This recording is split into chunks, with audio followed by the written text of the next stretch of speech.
नमस्ते छात्रों, मैं प्राध्यापक ए बी रायते आपका इस वीडियो में स्वागत करता हूं। छात्रों, पिछले कुछ वीडियो के माध्यम से हम 12वीं कक्षा के हिंदी युवक भारती का पाठ्यक्रम जो है उस पाठ्यक्रम का अध्ययन कर रहे हैं।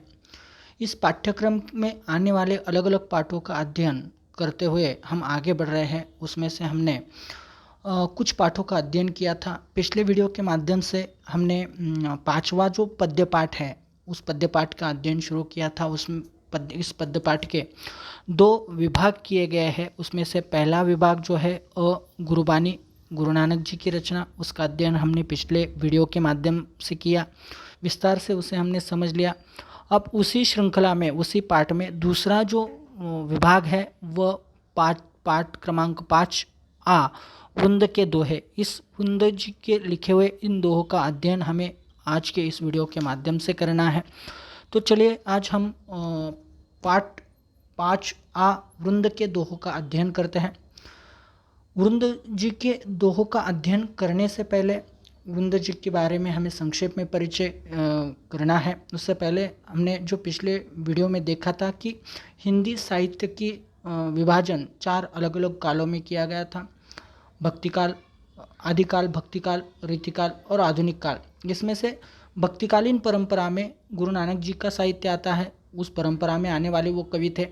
उसके बाद आज के जो रचनाकार है वो भक्तिकाल के अंत में और रीतिकाल की शुरुआत में आने वाले जो समय है या कालावधि है हिंदी साहित्य का, उसमें समाने वाले, उस पंक्ति में आने वाले, उस शैली में जानने वाले वृंद जी है। और उन्हीं की रचना हमें आज उनकी रचना का आज हमें अध्ययन करना है। तो हम पहले वृंद जी का परिचय यहाँ पर कर लेते हैं, उनके व्यक्तित्व से और उनके कार्य से परिचित होते हैं, और उसके बाद विस्तार से उनकी जो रचना है उस रचना का अध्ययन हम करने वाले हैं। देखिए, वृंद के दोहे, रचनाकार है वृंद जी। माना जाता है कि वृंद जी का जन्म 1643 को मथुरा में हुआ है। रीतिकालीन परंपरा के अंतर्गत आपका नाम आदर के साथ लिया जाता है। देखिए, कोई ठोस प्रमाण नहीं है कि उनका जन्म कहाँ हुआ है, किस कालावधि में हुआ है, लेकिन अलग अलग साहित्यकारों ने, इतिहासकारों ने जो संशोधन किया है, जो उनके बारे में जानकारी प्राप्त की है, उस जानकारी के अनुरूप उनका जन्म 1643 को मथुरा के पास हुआ है या मथुरा में हुआ है, ऐसा माना जाता है। ये रीतिकालीन साहित्य परंपरा के अंतर्गत आने वाले साहित्यकार हैं, और इसीलिए रीतिकाल के उस साहित्यकारों में जो गिने चुने या महत्वपूर्ण साहित्यकार माने जाते हैं, उनमें से ये एक वृंद जी है। और वो भी बड़े उच्च स्थान पर पाए जाते हैं। उनका बहुत आदर तत्कालीन साहित्य में हुआ है, या उसी आदर के साथ उन्हें हिंदी साहित्य में देखा जाता है। आपका पूरा नाम वृंदावन दास है। इनका जो नाम है वो वृंदावन दास है।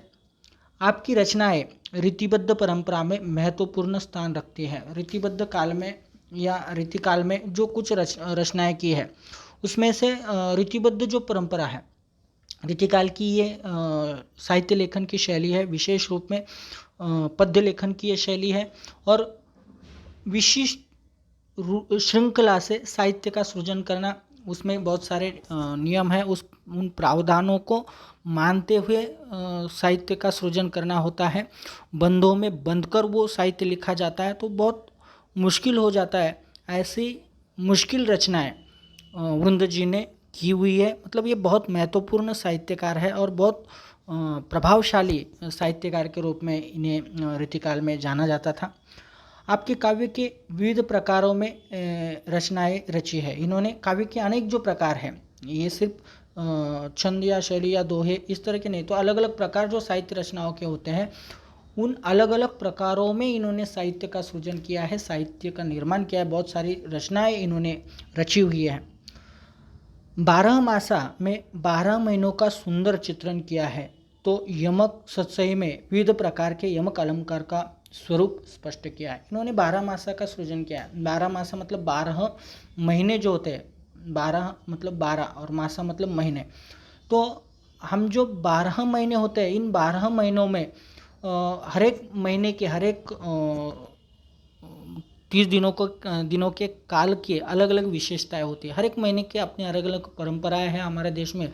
हर एक महीने का अलग अलग शान है, अलग अलग सम्मान है, उसकी अलग अलग विशेषता है। तो उन विशेषताओं को, उस परंपरा को, उसके स्थिति को और उसके महत्व को इन्होंने बहुत अच्छी तरह से अपने साहित्य में चित्रित किया है, लोगों के सामने रखा है। और इसके साथ साथ इन्होंने यमक सतसई का निर्माण किया था। तो उस यमक सतसई में इन्होंने यमक अलंकार जो है साहित्य में बहुत प्रभावशाली होता है।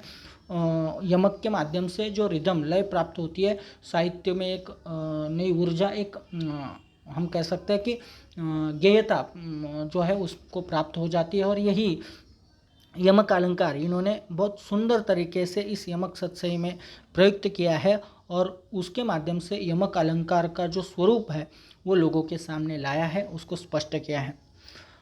आपके नीतिपरक दोहे जन साधारण में बहुत प्रसिद्ध है और लोक व्यवहार में अनुकरणीय है। देखिए, दो चीज़ें यहाँ पर बताइए। नीतिपरक दोहे मतलब जो नीति बताई, नीति का बात बताने का काम करती है, या कुछ मौलिक विचार बताने का काम करती है, या जीवन का वो सत्य जो वास्तविकता या नैतिकता दर्शाने का काम करते हैं। ऐसे रचना को, दोहे मतलब दो लाइनों की रचना, हम सब तो जानते हैं कि अपने आप में परिपूर्ण किसी विशिष्ट विचार को प्रस्तुत करने का सामर्थ्य रखने वाली और दो ही लाइनों में जो परिपूर्ण हो जाती है, ऐसी रचना को हम दोहे कहते हैं। ऐसे दोहे जो नीति को प्रदर्शित करते हैं उसे नीतिपरक दोहे कहते हैं। मतलब जो हमें अलग अलग तरह की सीख, जीवन मूल्यों को दर्शाने का काम करते हैं या जीवन मूल्य देने का काम करते हैं, समाज में एक जागृति लाने का काम करते हैं, ऐसे दोहों को, ऐसे रचनाओं को नीतिपरक रचनाएं कही जाती है। और वो दोहों में हो तो उसे नीतिपरक दोहे कहे जाते हैं। तो इन्होंने जो नीतिपरक दोहे लिखे हैं या उनका निर्माण किया है, उन दोहों की विशेषता क्या है, तो वो जनसाधारण में बहुत प्रसिद्ध है, लोगों को बहुत पसंद आए उनके दोहे, बहुत फेमस हुए, प्रसिद्ध हुए, बहुत दूर दूर तक उनका नाम जो है उन दोहों के कारण पहुंचा है, या लोग काफ़ी मात्रा में उन्हें जानते थे, उतने फेमस या प्रसिद्ध हो गए थे। और साथ ही साथ उन दोहों की और एक विशेषता यह है कि वो लोक व्यवहार में अनुकरणीय है। मतलब सिर्फ बहुत सारी चीज़ें, बहुत सारे साहित्य, बहुत सारा ज्ञान ऐसा होता है, हम सुनते हैं, सुनने में बहुत अच्छा लगता है और उसके लिए हम तालियां भी बजाते हैं, उस ज्ञान का हम सम्मान भी करते हैं। लेकिन वास्तव में जब हम उसका प्रयोग करना होता है, या वास्तव में जब उसे अपने जीवन में लाने की नौबत आती है, या हम लाने का प्रयास करते हैं, तो हम देखते हैं कि वो असल जीवन में कहीं ना कहीं उसका लाभ नहीं होता, या उसका प्रयोग नहीं होता, या वो आदर्श के रूप में सिर्फ किताबों में ही बंद रहते हैं, या उसी वहीं पर पाए जाते हैं। वास्तविक जीवन में उसका प्रयोग नहीं होता, या उसका अनुकरण नहीं होता, या उस रास्ते पर लोग चलते नहीं हैं, या उसे अपनाते नहीं है। बस तालियां बजाने के लिए, सम्मान देने के लिए, वाहवाह करने के लिए उसका प्रयोग होता है। उससे आगे वो कुछ कार्य करते हुए ज़्यादा दिखाई नहीं देते हैं। लेकिन इनके जो दोहे हैं वो नीतिपरक है, और नीतिपरक दोहे लोगों में पसंद भी आए हैं। और साथ साथ लोक व्यवहार मतलब सामान्य जीवन में जब हम जीवन जीते हैं, तो ऐसे व्यवहार में, ऐसे कार्यकलापों में भी इन दोहों का उपयोग हम अपने लिए कर सकते हैं। हम ही नहीं, सारा विश्व, सारी दुनिया उन दोहों को सुनकर, उनमें दी गई नीतियों को, उनमें दी गई मूल्यों को, उसमें दिए गए तथ्यों को अपनाकर उसके अनुरूप अपने जीवन को आगे बढ़ा सकते हैं, उसके आधार पर अपने जीवन को चला सकते हैं, उनमें बताई गई नीतियों को अपने जीवन में अपना सकते हैं और अपना जीवन संपूर्ण बना सकते हैं, अच्छा बना सकते हैं, सुदृढ़, या हम कह सकते हैं कि एक सही तरह से जीने का मार्ग जो है हम प्राप्त कर सकते हैं। इसीलिए इनका सिर्फ ऊपरी बताया हुआ पांडित्य नहीं, तो जीवन को दिशा देने वाला मौलिक विचारों का ज्ञान इनके दोहों में बसा हुआ है। और इसीलिए लोक व्यवहार में भी उसका बहुत बड़ी मात्रा में अनुकरण किया गया है, उसे अपनाया गया है, या उसे अपने जीवन में समाकर लोगों के जीवन में परिवर्तन भी आए हैं।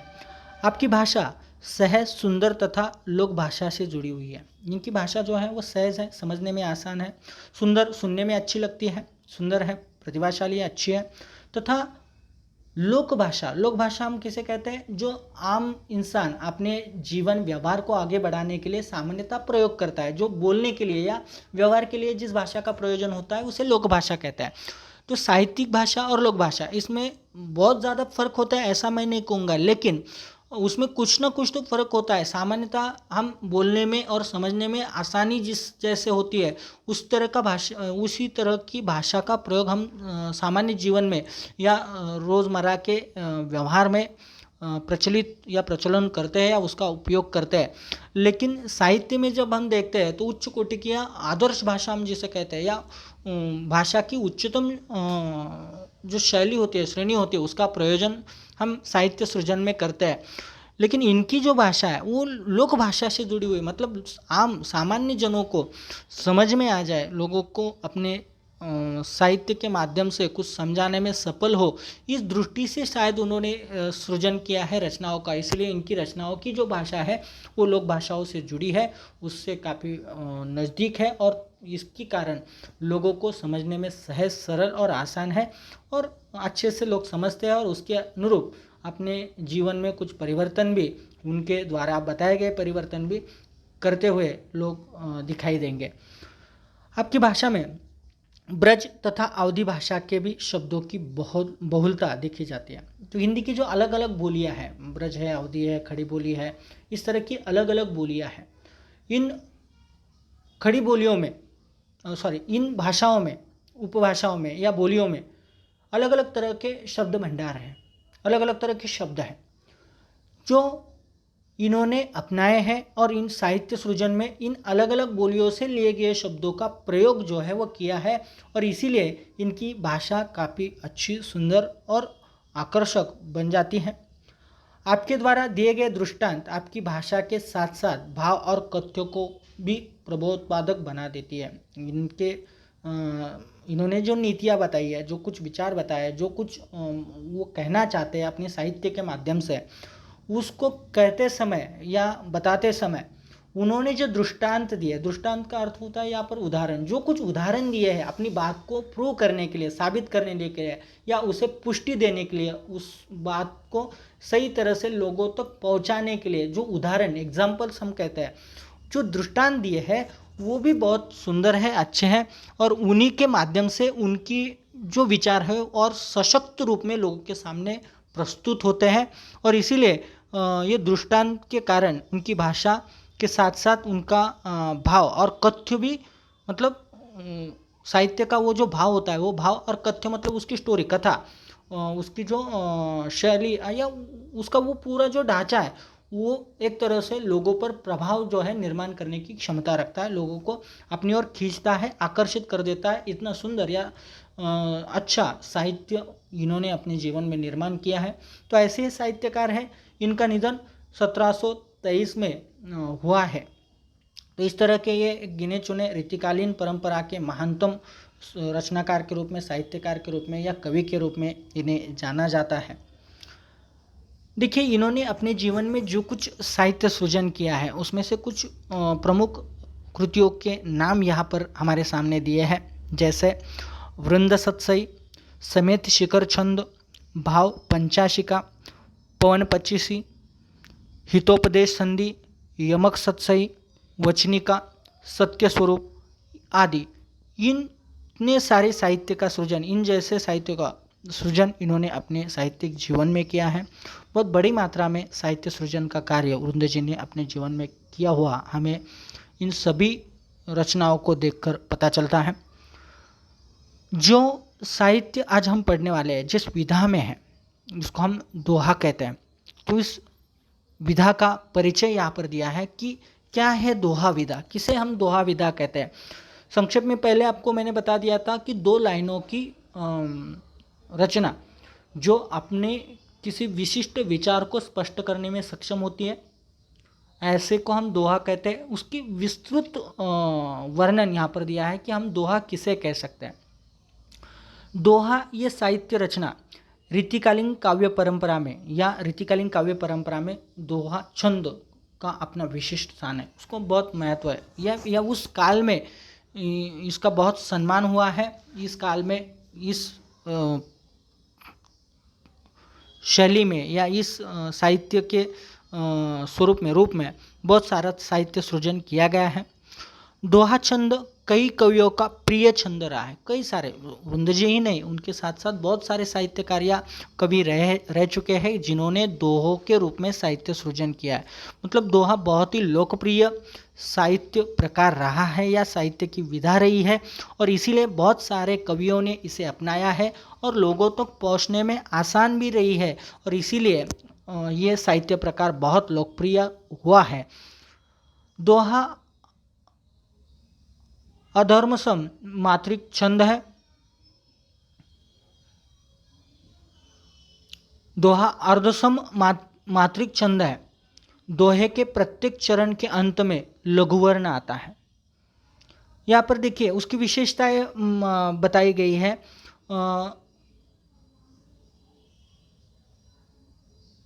दो अलग अलग प्रकार की विशेषता है। दोहे के प्रत्येक चरण के अंत में लघुवर्ण आता है, ये भी बताया गया है। इसके 4 चरण होते हैं। प्रथम और तृतीय चरण में 13 मात्राएं होती है तथा द्वितीय और चतुर्थ चरण में 11 मात्राएं यहाँ पर होती हुई दिखाई देती। मतलब ये सारी विशेषताएं, इन विशेषताओं को पूर्ण करके या उसको परिपूर्ण संपूर्ण करके जब साहित्य या रचना की जाएगी तो उसे दोहा कहा जाएगा। तो इस विशेषताओं को परिपूर्ण होना दोहा इस साहित्य विधा के लिए आवश्यक है, और इन सभी नियमों को मानकर जो साहित्य लिखा गया है उसे हम दोहा विधा का साहित्य कह सकते हैं। तो इस तरह से ये विधा होती है। आगे प्रस्तुत जो पाठ दिया है वृंद के दोहे, मतलब हमारे सामने जो पढ़ने के लिए दोहे दिए गए हैं उसका हमें उनका अध्ययन करना है। इसको अध्ययन करने से पहले या पाठ परिचय देखने से पहले हमें ये बात समझ लेनी है कि हर एक दोहा इसमें जो दिए गए हैं, कुल 11 दोहे जो दिए गए हैं, इन सभी दोहों में हर दोह का अपना खुद का एक विषय है और उस वर्ण विषय को वो स्पष्ट करती है। एक दोहे का दूसरे दोहे से उस समय कोई संबंध नहीं। अपना विचार स्पष्ट करने के बाद वो दोहा वहाँ पर खत्म होता है, दूसरा दोहा शुरू होता है। दूसरा दोहा अपनी तरह से अपना विचार स्पष्ट करता है, फिर दूसरा दोहा शुरू होता है। मतलब हर एक दोहा, जैसे हम आधुनिक काल की कोई आधुनिक कविता पढ़ते हैं तो पूरी कविता एक विषय पर रची होती है, श्रृंखला एक दूसरे से जुड़ी होती है, उसकी श्रृंखला एक दूसरे से जुड़ी होती है, और जब हम पढ़ते हैं शुरू से अंत तक तो उसको पूरे मद्देनज़र रखते हुए पूरी कविता का भाव जो है हमें समझना पड़ता है। यहाँ इस रचना में हमें एक बात याद रखनी है कि ये दोहा रचना है, तो ये हर एक 2 लाइनों में अपने विचार स्पष्ट कर देती है, और वो विचार वहाँ पर मतलब उस 2 लाइनों तक सीमित होता है। आगे की जो 2 लाइनें हैं वो अलग विचार लेकर हमारे सामने प्रस्तुत होता है, तो हमें उस दृष्टि से देखना होता है। तो 2 लाइनों की रचना, उन 2 लाइनों तक ही उस विषय को सीमित रखना है, उस विचार को सीमित रखना है। नए दोहे को हम नए विचार के साथ वहाँ पर देखेंगे, ये बात हमें याद रखनी है। मतलब हमें एक दूसरे से जोड़ना नहीं है। हर दोहा अपना अपना खुद का विचार या अपना खुद का विषय जो है वो स्पष्ट करता है, हमें उतना ही वहाँ पर याद रखना है।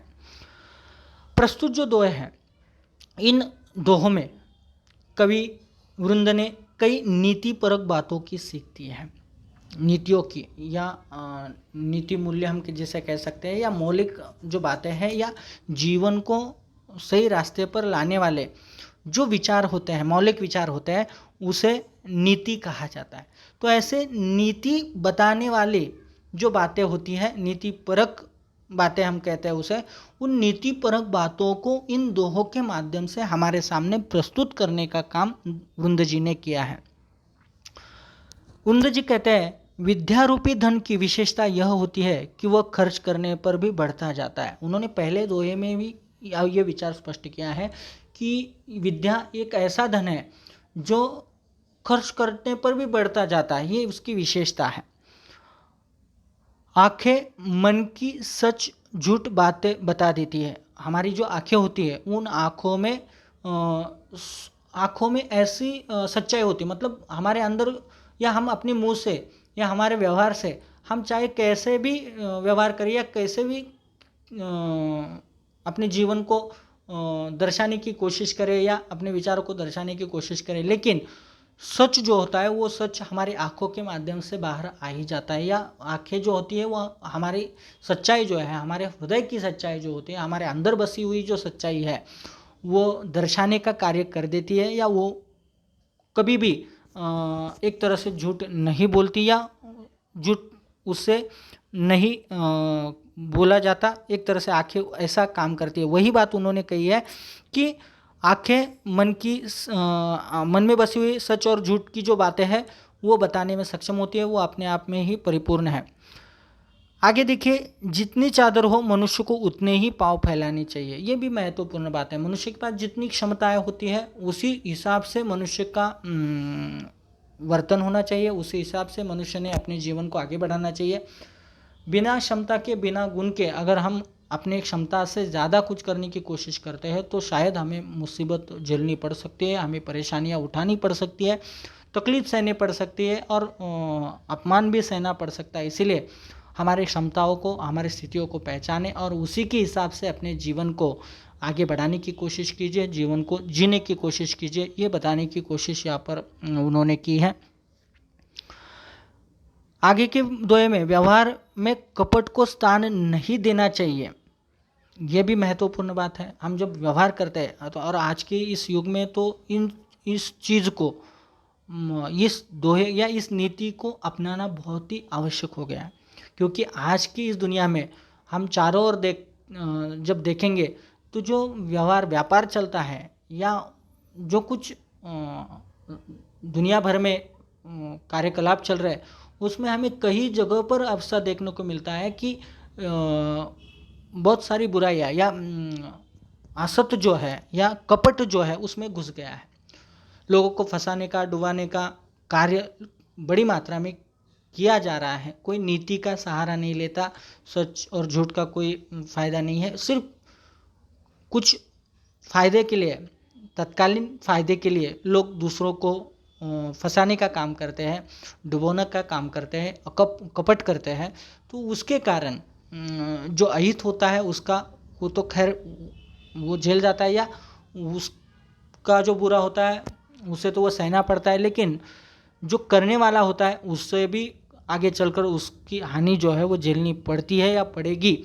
ये बात शायद समझते नहीं है और इसीलिए इनका ये जो दोहा है बहुत महत्वपूर्ण है। जो व्यवहार है, जो व्यापार है, उसमें कभी भी कपट नहीं होना चाहिए या उसमें स्थान कपट को नहीं देना चाहिए। आगे देखिए, बिना गुणों के मनुष्य को बड़प्पन नहीं मिलता। मनुष्य, ये बहुत महत्वपूर्ण नीति हम देख सकते हैं, समझ सकते हैं। हमें सामान्य जीवन के, सामान्यतः लोग, हर एक इंसान को समाज में मान सम्मान या बड़प्पन प्राप्त करना बहुत अच्छा लगता है या उसे चाहिए। हर कोई इंसान उसे प्राप्त करने के लिए लालायित रहता है, प्रयास करता है, भरघोस प्रयास करता है, कोशिश करता है। और बड़प्पन प्राप्त करने के लिए हर तरह से प्रयास करने के बाद भी अगर कोई इंसान उसे प्राप्त नहीं कर पाता तो वो दुखी होता है। लेकिन एक बात यहाँ पर हमें समझना आवश्यक है, बड़प्पन कब मिलता है? बड़प्पन तभी मिलता है जब आपको उस बड़प्पन को प्राप्त करने की क्षमता आप में हो, उतने गुण हो। बिना गुणों के अगर आप चाहे आपको बड़प्पन मिले तो आपको वो नहीं मिल सकता। इसीलिए अगर आपको बड़प्पन चाहिए, आपको सम्मान चाहिए, आदर चाहिए, तो आपको उस आदर को पाने के लिए जो गुण होते हैं उन गुणों को प्राप्त करना, उसे धारण करना आवश्यक है। इसलिए उन्होंने एक तो हमें स्पष्ट रूप में ये बात समझाई है, या तो हमें दो चीज़ को सामने रखना चाहिए, या तो हमें बड़प्पन के पीछे भागना नहीं चाहिए, हमें छोड़ देना चाहिए, या हमें बड़प्पन चाहिए तो हमें उसको प्राप्त करने के लिए उतनी क्षमता है, उतनी गुण हमारे अंदर धारण करने होंगे। इसके अलावा हमारे पास तीसरा रास्ता नहीं है। दोनों में से किसी एक को, या तो हमें सम्मान चाहिए तो प्राप्त करने के लिए हमें मेहनत करनी पड़ेगी, उन क्षमताओं को, गुणों को, उस सम्मान को प्राप्त करने के लिए उन सभी को अपने अंदर उत्पन्न करना पड़ेगा, धारण करना पड़ेगा, तब जाके हम उस आदर के धनी हो पाएंगे। अन्यथा हमें उस आदर को प्राप्त करने का कोई हक नहीं है। चाहे हम कुछ क्षणों के लिए ज़बरदस्ती या किसी ताकत से उसे प्राप्त करते हैं तो भी वो हमारे पास टिक नहीं पाएंगे, क्योंकि हमें वो क्षमता ही अगर नहीं है तो उससे लंबे समय तक हमें उसका लाभ नहीं मिल सकता। इसीलिए बिना गुणों के बड़प्पन नहीं मिल सकता। ये बात उन्होंने यहाँ पर समझाई है।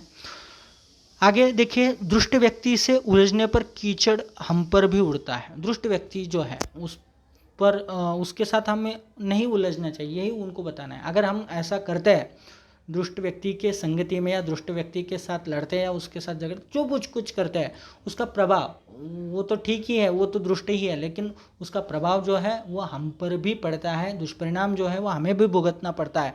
इसलिए उन्होंने साफ उदाहरण भी उन्होंने दिया है, जैसे पत्थर कीचड़ में फेंकने से कीचड़ को तो वो उसका तो वो स्वभाव ही है, लेकिन जब वो उड़ता है तो कुछ हमारे ऊपर भी उड़ता है और उसका प्रभाव हमें भी झेलना पड़ता है। तो ये बात हमें समझनी पड़ेगी, और इसीलिए इसका उनका तात्पर्य, कहने का तात्पर्य यह है कि हमें दुष्ट व्यक्तियों के साथ भी नहीं रहना है और उससे उलझना भी नहीं है। उनसे हो सके उतनी दूरी बनाकर उन्हें छोड़ देना चाहिए, उनकी संगति अच्छी नहीं है, यही उन्हें हमें समझाने की कोशिश की है। आगे देखिए, संसार में सद्गुणों के कारण ही व्यक्ति को आदर प्राप्त होता है। दुनिया में जितने भी व्यक्तियों को आदर या जितने भी लोगों का सम्मान होता है, पूरे विश्व में झाँक कर देखिए, जितने भी लोगों का सम्मान होता है, दो तरह से लोग हम कह सकते हैं कि दुनिया उनको जानती है। एक ऐसे लोग जिन्होंने कुछ ऐसा किया है जिससे समाज की उन्नति हुई है, भलाई हुई है, लाभ हुआ है, समाज के भलाई के लिए उन्होंने कुछ कार्य किए हैं, ऐसे जो लोग हैं उन लोगों को याद करती है। और ऐसे जिन्होंने समाज की बुराई की है, समाज के लिए कुछ बुरा किया है, उन लोगों को ज़्यादा नहीं लेकिन कुछ समय के लिए उन्हें वो भी लोगों तक पहुंच जाते हैं। तो उनका कहना है कि उनमें से आदर किसको मिलता है? जिन्होंने लोगों की भलाई की है, जिन्होंने लोगों के या समाज के लिए कुछ कार्य किए, अपने जीवन को अर्पण किया है, ऐसे लोगों का समाज आदर करता है, उसके सामने झुकता है, उनका सम्मान करता है। यह बात उन्होंने कही है और इसी बात को उन्होंने हमारे सामने रखने की कोशिश की है कि अगर आपको समाज में आदर चाहिए, संसार में आपको सम्मान चाहिए, आपको लोग मान सम्मान दे, तो आपको अपने अंदर सद्गुण उत्पन्न करने पड़ेंगे और उन सद्गुणों के कारण ही लोग आपका आदर जो है वो कर सकते हैं। अच्छे गुण जो है वो अच्छे गुण अपने अंदर होने चाहिए। अच्छे गुणों का इंसान के नहीं, उस इंसान में बसे हुए गुणों की मतलब तारीफ जो है या उसका सम्मान जो है लोग करते हैं। इसीलिए उनका कहना है कि आप भी अपने अंदर अच्छे गुणों को, सद्गुणों को धारण कीजिए ताकि आप भी आदर के प्राप्त हो सके, लोग आपका भी आदर करें। इस तरह से कवि वृंद के दोहे पाठकों को व्यावहारिक अनुभवों से परिचित करते हैं। इन सभी को अगर हम देखें तो हमारे जीवन व्यवहार में इन सभी का प्रयोग या जीवन की अलग अलग जो स्थितियां हैं उन स्थितियों में हम किस तरह से आगे बढ़ सकते हैं या किस तरह से उसे पार कर सकते हैं, ये बताने की कोशिश इन्होंने यहाँ पर की है। मतलब जीवन के व्यवहार को अच्छा सही बनाने की कोशिश इन नीतियों के माध्यम से हम कर सकते हैं। इसीलिए तो उन्होंने कहा इनके जो दोहे हैं वो व्यावहारिक जीवन में अपनाने लायक है या अपनाने में महत्वपूर्ण भूमिका दिखाते हैं। तो इसलिए पाठकों को इनके दोहे बहुत पसंद आते हैं। व्यावहारिक जो अनुभव है वो व्यवहार के अनुभव से पाठक परिचित होते हैं और जीवन का सच्चा मार्ग जो है वो सच्चा मार्ग भी पाठक इन दोहों को पढ़ने के बाद प्राप्त कर सकते हैं या उनके दोहों का कार्य ही ऐसा है कि लोगों को जीवन का सच्चा मार्ग दिखाने का काम वो करते हैं। तो इस तरह से ये रचनाकार है और इस रचनाकार की ये विशेषता है और इसने रची हुई इस रचना का जो परिचय यहाँ पर हमने देख लिया है। अब हम दोहों का विस्तार से अध्ययन करेंगे, उसे समझने की कोशिश करेंगे और उन्होंने जो कुछ विचार हमारे सामने रखे हैं उन विचारों को समझकर अपने जीवन में अपनाने की कोशिश भी यहाँ पर करेंगे ताकि हमारा भी जीवन सच्चे मार्ग पर आगे बढ़ पाए, अच्छा मार्ग हमें मिल पाए और हमारे व्यक्तित्व में निखार आ जाए, सुधार आ जाए और समाज में एक अच्छी छवि या आदर जो है हमारे अंदर भी हमारे लिए भी समाज में निर्माण हो, यह कोशिश हमें करनी होगी। तो देखिए चलते हैं विस्तार से हम इन दोहों का अध्ययन यहाँ पर करते हैं। देखिए हम एक एक दोह को यहाँ पर अध्ययन करेंगे।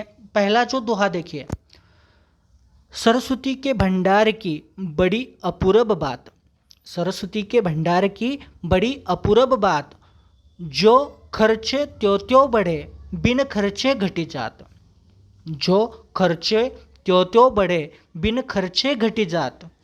देखिए कितना सुंदर विचार यहाँ पर पहले ही दोहे में उन्होंने बताया है, कितनी अच्छी बात। यहाँ पर एक बात हमें याद रखनी है कि इन दोहों का अगर हम पूरे सभी दोहों का निरीक्षण करते हैं, देखते हैं उनको, तो हमें पता चलेगा कि इन दोहों के दो हम कह सकते हैं कि भाग किए जा सकते हैं।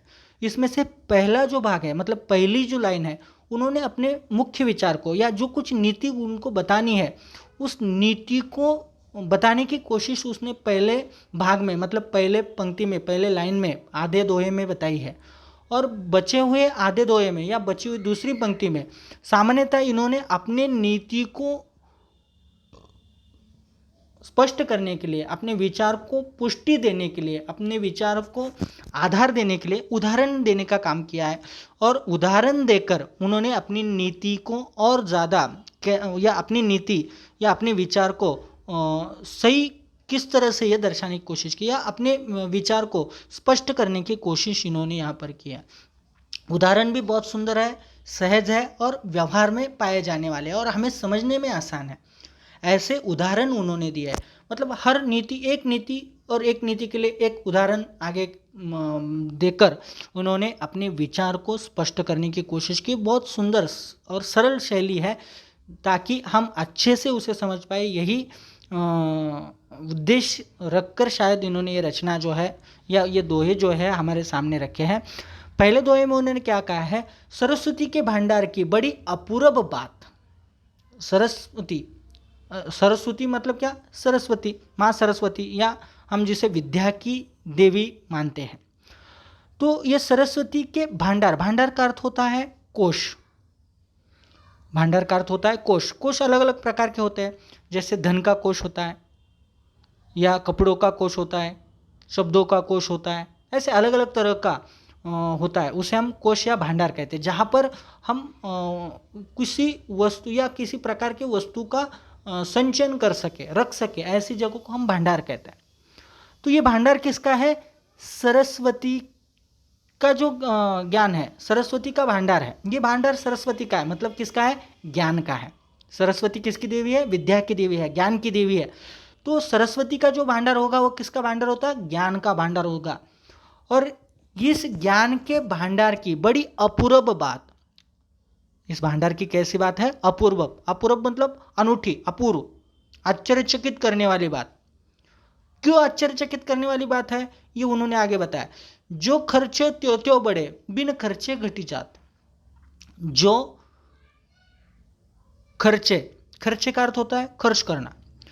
जो खर्चे त्यों त्यों बढ़े जात, उतनी बड़ी बढ़ने का काम उसका होता है। मतलब सरस्वती का जो भंडार है उसकी विशेषता यह है या उसकी आश्चर्य करने वाली बात यह है कि जैसे जैसे वो खर्च करते हैं वैसे वैसे वो बढ़ती है, बिन खर्चे घटी जात। और बिना, बिन का अर्थ होता है बिना, खर्चे मतलब खर्च किए बिना, घटी जात, घटी का अर्थ होता है घटना।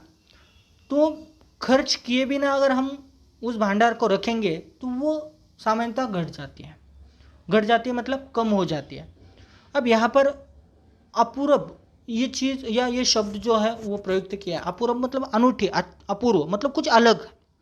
सामान्यतः भंडार का अर्थ या कोष का अर्थ क्या होता है कि धन संपत्ति जहाँ पर रखी जाती है, धन को उसे हम भंडार कहते हैं। किसी वस्तु को का संचयन जहाँ पर होता है उसे हम कोष कहते हैं। नॉर्मली जो बाकी कोष होते हैं उन कोषों को या उस भंडार में से रखे हुए उस चीज़ों को जितना हम खर्चेंगे उतना वो कम हो जाती है। पैसा है, पैसे अगर हम अपने कोष में रखते हैं तो उससे निकाल कर जब हम खर्चेंगे तो हमारे कम हो जाएंगे। बाकी सभी चीज़ें, जो भी चीज़ें हम भंडार में रखते हैं उन चीज़ों को निकाल कर हम अगर खर्च करते हैं तो वो चीज़ें खत्म हो जाती है। ये किसी भी भंडार की सामान्य लक्षण है या विशेषता है या उसकी हम कह सकते हैं वास्तविकता है। लेकिन सरस्वती की भंडार की कुछ अलग बात है, ये बाकी कोश जैसी नहीं है, बाकी भंडारों जैसी नहीं है। इसकी बात कैसी है? अपूर्व है, आश्चर्यकारक, अनूठी है, कुछ अलग है। कैसे अलग है? बाकी भंडारों को अगर हम खर्च करते हैं वो खत्म हो जाते हैं, लेकिन ये भंडार या इस कोष की विशेषता यह है कि जैसे जैसे ये उसका खर्च बढ़ता है वैसे वैसे उसमें और ज़्यादा वो आ जाती है, या उसमें उसकी क्षमता और ज़्यादा बढ़ जाती है और बिना खर्चे घट जाता। और अगर बाकी भंडारों में अगर हम खर्च नहीं करते हैं तो वो वैसे ही रहते हैं, वो घटती नहीं, कम नहीं होती है। लेकिन इसमें अगर हम खर्च नहीं करते हैं, उसका प्रयोग नहीं करते हैं, उसका उपयोग नहीं करते हैं, तो निश्चित तौर पर वो घट जाती है, ऐसा वृंद जी ने कहा है। बहुत सुंदर है, ये उसका शाब्दिक रूप अर्थ हुआ। भावार्थ हम देख सकते हैं इस दोहे का। वो कहना क्या चाहते हैं? सामान्यतः वो कहना चाहते हैं कि माँ सरस्वती के जो भंडार है, वो ज्ञान का जो भंडार है, उस ज्ञान के भंडार की बात जो है वो बड़ी अनूठी है, बड़ी अपूर्व है, बड़ी आश्चर्य करने वाली बात है। इस भंडार में, मतलब इस ज्ञान के भंडार में जो ज्ञान है, वो ज्ञान जितना खर्च किया जाए उतना बढ़ता जाता है, और खर्च न करने पर वह घटता जाता है। अगर आप खर्च नहीं करते हैं तो वो घट जाता है। अर्थात हम कह सकते हैं ज्ञान देने से ज्ञान बढ़ता है और अपने पास रखने पर नष्ट हो जाता है। याद रखिए, बहुत महत्वपूर्ण बात है। मतलब जो ज्ञान है, वो ज्ञान अगर आप दूसरों को देते हैं तो वो ज्ञान दूसरा, तीसरे को, तीसरा, चौथे को, इस तरह से वो बढ़ता जाता है, वो मल्टीप्लाई हो जाता है, एक के पास से दूसरे से, दूसरे के पास से तीसरे से, ऐसे समूचे विश्व में फैलने की क्षमता रखता है। और इसका मतलब यह है कि वो ज्ञान तो बढ़ता जाता है, लेकिन जिसने दिया है उसके पास वो खत्म नहीं होता है, ये विशेष बात है।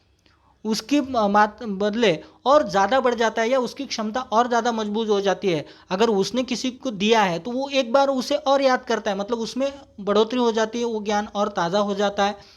इसका मतलब यह है कि ज्ञान देते रहना चाहिए, और यही तो मनुष्य के विकास का मूल सूत्र है। ज्ञान बांटा गया है, एक से दूसरे के पास चला गया है। इसी कारण तो मनुष्य आज हमें इस पायदान पर दिखाई देता है। अन्यथा अगर इस ज्ञान का एक दूसरे के पास अगर ये ज्ञान बांटा नहीं होता, एक दूसरे को दिया नहीं होता, तो ये इंसान भी शायद कब का खत्म हो चुका होता, ये ज्ञान उसी में सीमित हो जाता और आगे ये विश्व नहीं बढ़ पाता। देखिए, आज हम जो कुछ प्राप्त कर रहे हैं, या हमारे पास जो कुछ है, हमारे पुरखों ने, हमारे पूर्वजों ने जो कुछ प्राप्त किया है, वो हमारे लिए धरोहर की तरह रखा है, उसकी को आधार मानकर हम आगे बढ़ते हैं।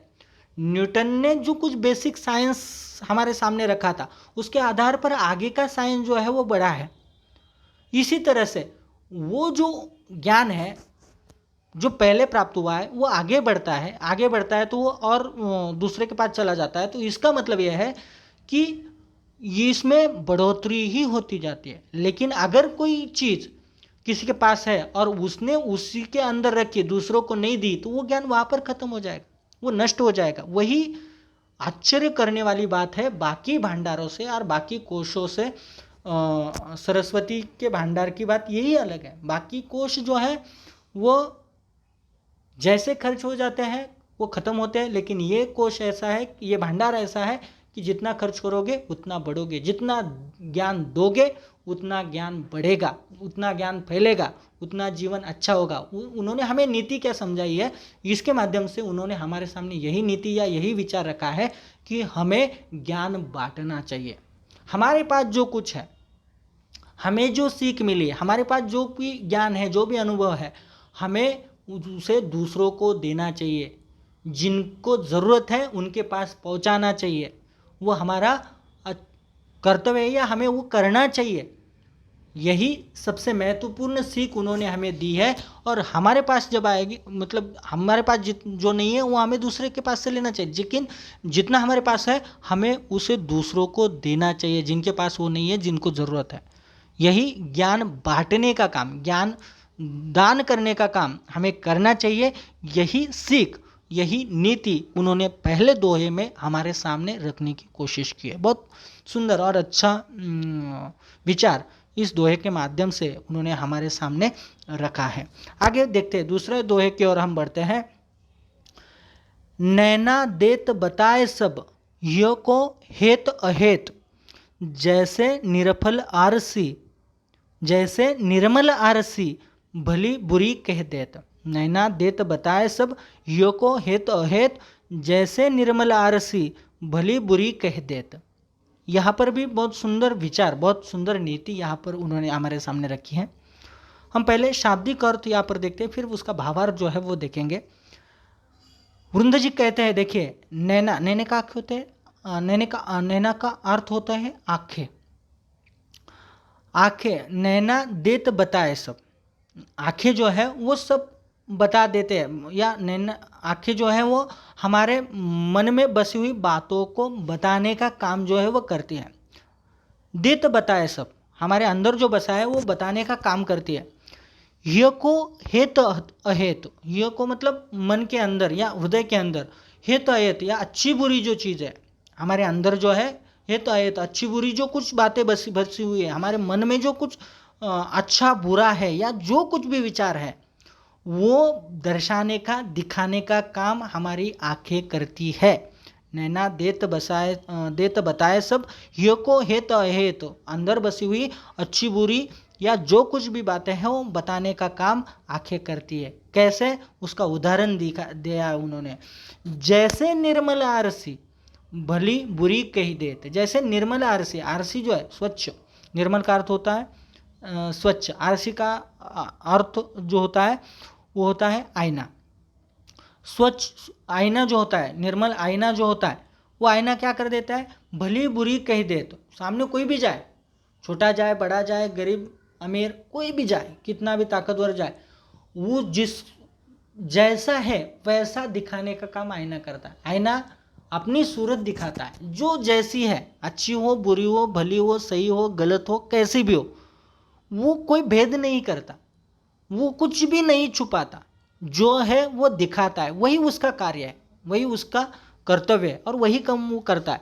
जैसे वो आईना अपना काम करता है, जो जैसे है वैसे दिखाने का काम करता है।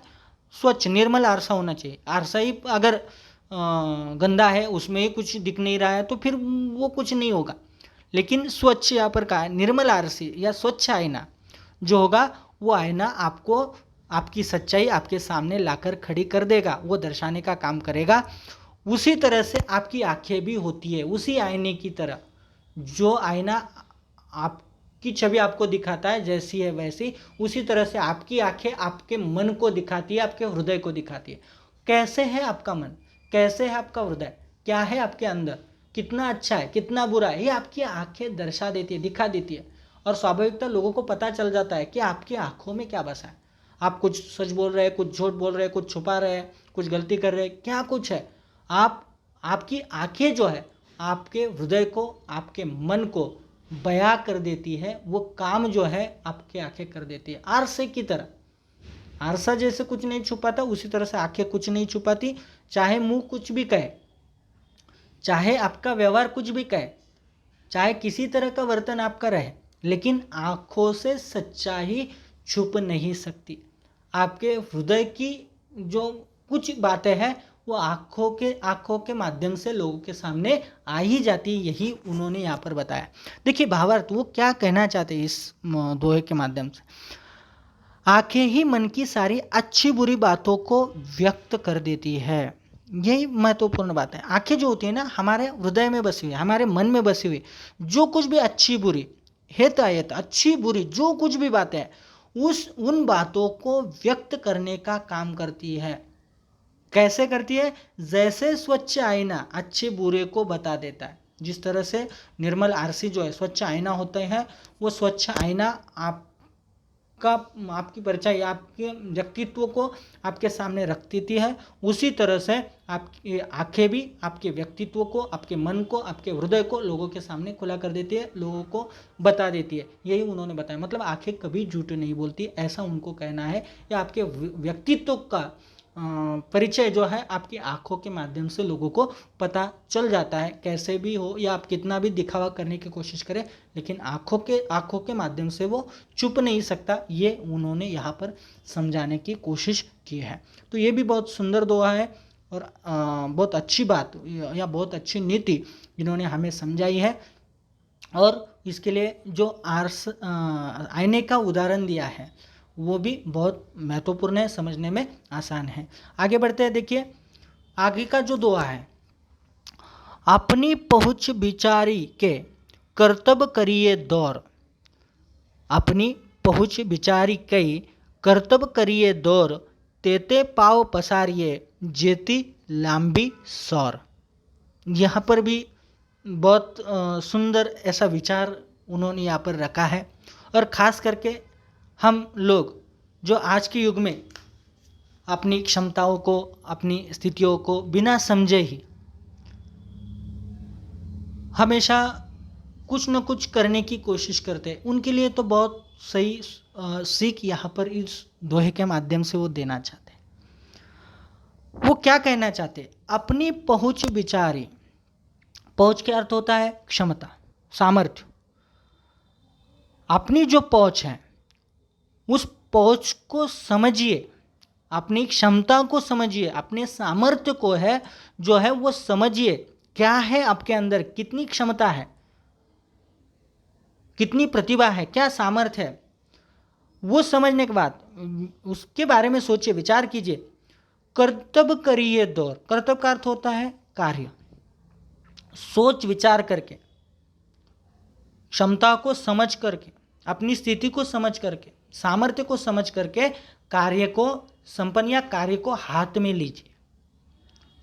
जो कुछ कार्य करना है वो अपने क्षमता में है या नहीं, हम कर सकते हैं या नहीं, हमारी वो काबिलियत है या नहीं, वो समझकर हाथ में लीजिए। आगे देखिए, तेते पाव पसारिए जेते लंबी सौर, उसको स्पष्ट करने के लिए उन्होंने उदाहरण दिया है। क्या उदाहरण दिया? तेते पाव पसारिए, उतने ही पाव का अर्थ होता है पैर, पैर पसारिए, पसारिए का अर्थ होता है फैलाना, उतने ही पाव फैलाइए, कितने? जेती लंबी सौर, जेती का अर्थ होता है जितनी, लंबी मतलब लाम, लंबी सौर, सौर का अर्थ होता है चादर। उनका कहना है कि हमारे पास जितनी लंबी चादर है उतनी ही पैर पसारने चाहिए। ये तो सामान्य बात है, हम लोग तो जानते हैं इस चीज़ को, मुहावरे में भी उसे प्रस्तुत करते हैं या समझते हैं।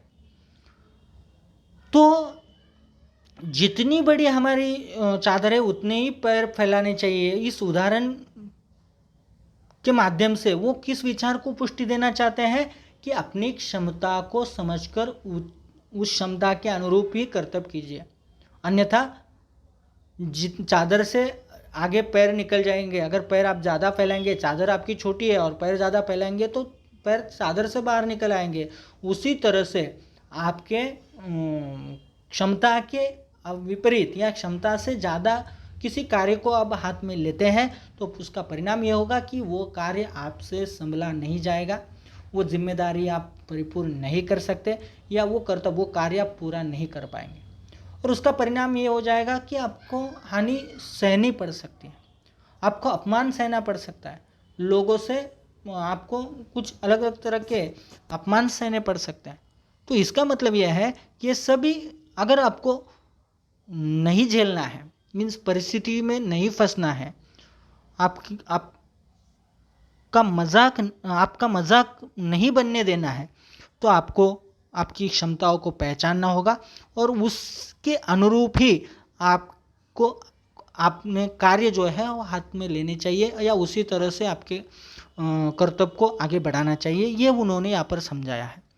भावार्थ देखिए वो क्या कहना चाहते हैं इस दोहे के माध्यम से। वृंद जी कहते हैं कि अपनी पहुंच, अपनी क्षमता, अपनी काबिलियत, अपना सामर्थ्य को पहचानिए और उसको पहचान कर ही कोई कार्य हाथ में लीजिए या कोई कार्य कीजिए। क्षमता को देखकर समझकर ही कार्य कीजिए। जैसे हमें उतने ही पाँव फैलाने चाहिए जितनी हमारी चादर होती है। हमारे पास जितनी चादर होती है उतनी ही पाँव फैलाने चाहिए। उसी तरह से हमें अपनी क्षमता के अनुरूप ही कार्य करने चाहिए। हमारी काबिलियत के हिसाब से ही कार्य हाथ में लेने चाहिए और वही कार्य करने चाहिए। ये यहाँ पर उन्होंने बताने की कोशिश की है। आगे की दोहे की ओर चलते हैं। देखिए, फेर न हवे है कपट सो जो कीजे व्यापार। फेर न हवे कपट सो जो कीजे व्यापार, जैसे हांडी काट की चढ़े न दूजी बार। यहाँ पर भी उन्होंने एक नया विचार, एक अलग विचार हमारे सामने रखा है। यहाँ पर हम पहले शब्द जो है, शब्दों के अर्थ समझ लेते हैं। वो कहना चाहते हैं फेर न हवे कपट जो कीजे व्यापार। व्यापार का अर्थ होता है व्यापार। हम जो व्यापार करेंगे, कीजिए का अर्थ होता है कीजिए। जो हम व्यापार करते हैं, जो कुछ भी व्यवहार करते हैं, उसमें फेर न हवे कपट, कपट नहीं होना चाहिए। उसमें किसी तरह का कपट नहीं होना चाहिए। मतलब व्यापार सही, सरल, सीधा होना चाहिए। कोई भी बुरा मार्ग या बुराई उस व्यापार में नहीं होनी चाहिए। किसी तरह के बुरे छल कपट से, छल कपट का सहारा लेकर लोगों को उल्लू नहीं बनाना चाहिए, बेवकूफ़ नहीं बनाना चाहिए। सीधा सीधा जैसा है, जो भी है वो सीधा सीधा सही वास्तविकता के साथ करना चाहिए। छल कपट के साथ व्यापार नहीं करना चाहिए, ऐसा उन्होंने कहा है। अगर ऐसा करते, जैसे अगर ऐसा करते, कोई छल कपट के साथ व्यापार करता है, तो छल कपट से व्यापार करने के बाद एक बार तो वो सफल हो सकता है। पहली बार जब आप कोई बड़े बड़े बातें उसके बारे में कहेंगे, लोग आकर्षित हो जाएंगे। लोग आकर्षित होकर आपके कोई अच्छा रिस्पांस भी दे सकते हैं, प्रतिसाद दे सकते हैं, आपसे कुछ चीज़ें ले सकते हैं। या उस व्यापार में आप पहले तो आपको लगेगा कि अरे ये अच्छा हुआ, मुझे तो इतना मुनाफा, इतना लाभ, या मैं इसमें सफल रहा, ऐसा आप सोच सकते हैं। या आपको उस समय खुशी मिल सकती है कुछ सीमित समय तक, लेकिन उसका जो समय है वो सीमित है, कुछ सीमित समय तक वहाँ पर वो होगा। लेकिन वह यहाँ पर वरुण जी ने बताया है वो पीरियड या वो जो स्थिति है वो एक दिन खत्म होने ही वाली है, वो नष्ट होगी। उसके लिए उन्होंने उदाहरण देखिए कितना सुंदर दिया है। जैसे हांडी काट की चढ़े न दूजी बार। एक बार अगर आपने किसी को अपने उस छल कपट से अपने व्यापार में फंसा लिया है, अपना फायदा जो है कर लिया है, एक बार तो वो साम हो जाएगा, लेकिन अगली बार वो नहीं हो पाएगा, क्योंकि वो जान जाएगा सच्चाई जो है।